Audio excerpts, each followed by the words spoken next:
Should the Dodgers trade for Emmanuel Clase and Cy Young winning pitcher Shane Bieber? That's coming up next here on Dodgers Dugout. It's time for Dodger baseball. Strike three. Dodgers have won it all in 2020. Mookie Betts, crunching left field. They're going to make big signings. They're going to make impact trades. I don't care how many times this team rips my heart out, I'll never stop loving the Los Angeles Dodgers. Think blue, bleed blue, and I'm out. What's going on, Dodgers Nation? Doug McKain here, credentialed member of Dodgers Media. You can follow me on the X and Instagram at DMAC_LA. If you haven't yet, you guys want to give me a Christmas present, do me a favor and subscribe to the Dodgers Nation YouTube channel. Hit that subscribe button, hit that notification bell, and hit that like button for the #1 Dodgers YouTube channel in the game. And it's all thanks to you guys. Now, as always, I want your takes down below in the comment section. Today's Dodgers Nation question of the day: do you want to see the Dodgers trade for Cleveland Guardians reliever Emmanuel Clase? Let me know down below. And for all latest Dodgers news, head over to DodgersNation.com. This has been a masterclass of an offseason by Andrew Friedman and the Dodgers. They signed the best player available in Shohei Ohtani. They signed the top free agent pitcher available in Yoshinobu Yamamoto. They traded for the best pitcher available in Tyler Glasnow. When you look at overall stuff, they add an extension on that. You bring back a Jason Hayward. You bring back a Joe Kelly. And guess what? For all the moves they've made, they're not done. The words of the great Kobe Bryant, job not finished. Because you still have to add another right-handed bat that plays in the outfield. And then two, could you bolster this rotation a little more? Maybe add some innings eaters towards the back end. You got guys like Lucas Giolito still out there. Will you find maybe a Tyler Anderson type on a one-year deal like we saw success with the other couple of seasons ago? And then also, do you try to bolster this bullpen? Do you try to add a true closer? Do you try to add another high leverage guy? Well, we've heard the Dodgers mentioned with Josh Hader. Now, could they get Josh Hader? They could get anyone, right? There is no salary cap in Major League Baseball. It's a soft cap, right? And yes, it would take him over the Cohen tax. I'm not saying it's likely or anything like that, but if he's unable to get that $100+ million contract that he's after, and he falls into the Dodgers' lap on a contract that's a lot lesser than that, anything is possible. That's when the Dodgers get opportunistic. That's when you see the Freddie Freeman types of signings, where they're patient to the very end, and they say, okay, come here for a year, come here for 2 years. Maybe they find a way to do that. But how about Emmanuel Clase of the Cleveland Guardians? Now, the Athletics' Jim Bowden, he said a few days ago, the Dodgers are pedal to the metal. It's not going to stop. He mentioned Emmanuel Clase as a possible trade target for LA. And if you look at Clase, he's someone who absolutely helped this team in a lot of different ways, right? He has lights out stuff. He's got that filthy cutter that's one of the best in the game, over 98 miles per hour. He induces soft contact and misses barrels at an elite level. If you saw the strikeout rate, it definitely dropped last season. It's in the 33rd percentile now, a little over 21%. But that's not what he needs to do to be effective. He can still get that chase. Now, if you look at Clase's numbers last season, the ERA did go from 136 in 22 to 322 in 23. The expected ERA 197 to 306. The FIP 198 to 291. Expected FIP 218 to 345. So he wasn't as great last season as he was in 2022, but he's still young. The stuff is still there. The strikeout rate dropping from 28.4% to 21.2% is the number you also look at. The walk rate went up a little bit, and that's definitely one of his strengths. Is this is a guy who has pristine command. He does not walk a lot of hitters, but I still think the potential is there to be lights out, and I think that he can absolutely help this team in a lot of different ways. And if the Guardians would be willing to deal him to the Dodgers, it's a move I seriously would consider making. There's no doubt about it. And also, he's under a very favorable contract. He signed that 5-year, $20 million deal. They bought out some of those arbitration years. He's due to make $13 million through 2026. He has a $10 million club option for 27 and 28, and he's still young. He'll be 26 years old on opening day in 2024. So the big question now is, look, at some point, they're going to have to part ways with some of these top prospects that don't have a role in this organization. And I'm looking at guys like Michael Busch. Michael Busch, you're not going to throw him in left field as a lefty and give him extended run there. Maybe if they end up keeping him, that's where he could play. But if you look around this diamond, you got Mookie Betts as your everyday second baseman, Gavin Lux, Miguel Rojas.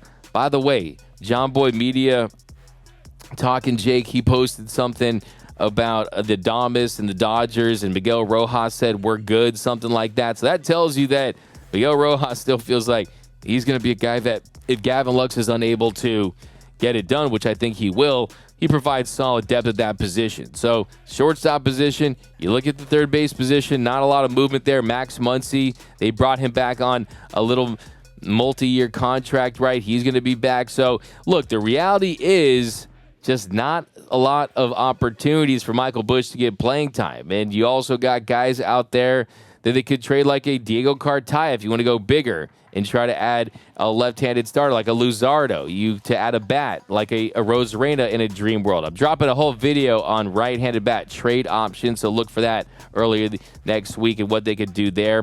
But basically, when you look at the 40-man, when you look at the prospect capital and the fact that there's not a lot of ways for their top prospects that are going to get opportunities to increase their value, well, guess what? They have maxed out. And if Clase could get dealt to a team, and Jeff Passan said earlier this month that they were going to listen to offers, the Guardians are always a team that's looking to trade guys earlier than later, and Clase is a great fit for this Dodgers bullpen because he's one of the true elite relievers in the game. He's on a great contract.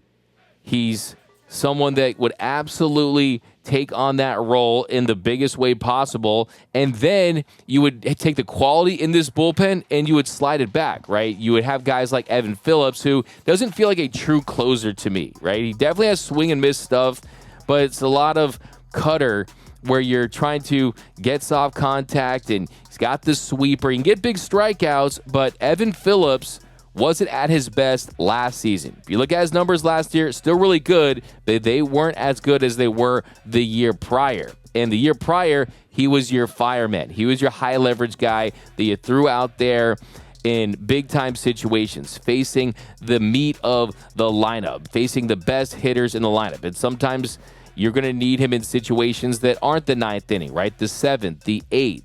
And then you set that up for the ninth inning. And you got guys like Brusdar Graterol, JP Fireeisen is returning next season. You've got Joe Kelly back, who he's throwing harder than he ever has in his career. He was lights out when he wasn't injured last season. So I think that Clase is a move where if I have to cash in my chips, right, I've already got Yoshinobu Yamamoto, right? That was the big coup. We thought there was a good chance they would sign Yoshinobu Yamamoto, but it wasn't the lock, right? And a lot of the buzz was about the Yankees. A lot of the insiders talked about the Yankees last couple weeks, but the Dodgers, they're the new Yankees when it comes to they get their guy. That's what allows the Dodgers now, because they were able to just use money, right, and commit over $400 million essentially, right, to a starting pitcher. They didn't have to part ways with some of this trade capital. And yes, you still have the prospect capital to go after a Corbin Burns and a Dylan Cease and a Luzardo. I wouldn't rule that out completely. I mean, even Shane Bieber in this deal you could get, right, for Clase and Shane Bieber. I don't think that Jose Ramirez is on the table. That'd be a dream scenario, right? That's like you're playing a fantasy football, a fantasy baseball league, and there's just one player in it, right? You have an all-star at every single position. But I do think that Clase is a move for the right price that I think I would strongly consider. And I would like this move over having to give Josh Hader a big deal if they want to go that route, or really kind of save some of that prospect capital for an in-season trade. Because, look, injuries are inevitable. We don't know how all these guys are going to work out necessarily. So not completely unloading all your prospects during the offseason could help you potentially, but at the end of the day, like I said, the guys like Michael Bush are not going to increase their value any more than it already is. In fact, the value could get lower because he's getting older. He's 26 years old, right? And I think that they need to find a way to package some of these prospects to take advantage. And like I said, Ohtani's sitting there. He's saying, hey, I saved you guys a lot of money. I trust you with the prospects and the player development, but we're trying to win in year one. And Clase absolutely would help the Dodgers do that. And then we got a little update today now. MLB Insider at one MLB Insider. He tweeted out sources. The Guardians and Dodgers are working on a trade that would send Shane Bieber and Emmanuel Clase to Los Angeles. Not done yet. Now, first of all, this is not a Jeff Passan or a Ken Rosenthal or anyone that is an established insider, but just for funsies, exploring the idea of Shane Bieber is definitely an interesting one because, one, he's under team control for 2024, and that's it. He has expressed interest in possibly signing an extension with a team that would trade him. So let's not look at this as, okay, this is someone who knows something. Maybe they do, maybe they don't. But as far as last week, Jim Bowden talking about Emmanuel Clase, look, the reality is,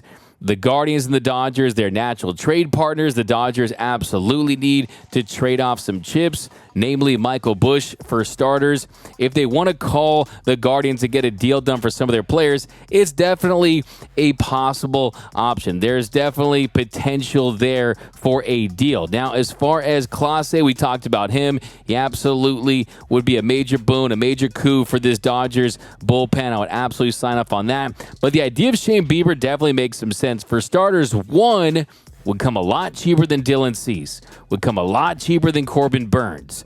Also, you package it with a Clase, and that's what this Dodgers team has liked to do in recent years. You saw with Tyler Glasnow. Yes, I call him the Glasnow tax, Emmanuel Margot, but you saw two players included in that deal. You've seen Max Scherzer and Trey Turner included in the same deal. You saw Lance Lynn and Joe Kelly included in the same deal. This team, they like to get bang for their buck. They like to get value, and oftentimes we see multiple players included in the same deal when they find a way to get some action, to have some activity. And Shane Bieber is someone who, like I said, he's under team control for 2024. He's expected to make around $12 million in arbitration in 2024.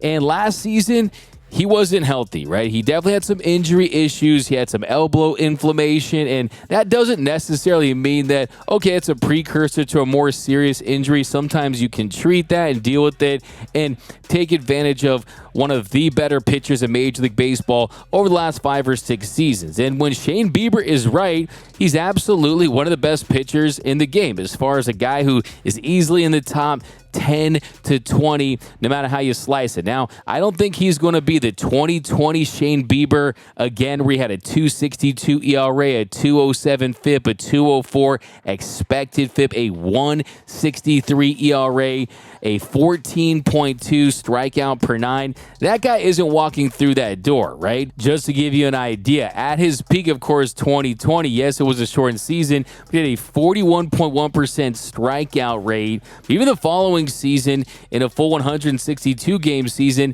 he had a 33.1% strikeout rate. Last season, that number was below league average, was at 20.1%. So it went from 33.1% strikeout rate to 20.1%. Then you look at opponent's batting average, still 250.